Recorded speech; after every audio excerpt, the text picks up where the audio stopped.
Hello mga kadiyay, ayan, magandang adlaw sa tanan. Ayan, hapit na mo man ang atong ETS box no, DIY lang tag ETS box karon. Ayan, so mo ayan sulod no.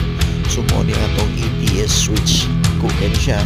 Kining duha mo ni ang atong main breaker sa atong spal utility o sa atong solar no. So then kining tulo, ayan, ang isa is sa atong pilot light.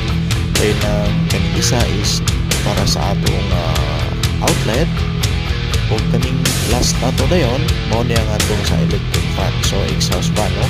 So diri na punta na nato siya exhaust fan kaya ron og kaso sa unit kining area is masaksyon niya ang atong kainit sa ambience sa atong room no. Alright, so ina na mga kadiyay no, hapit kita mga man. Alright.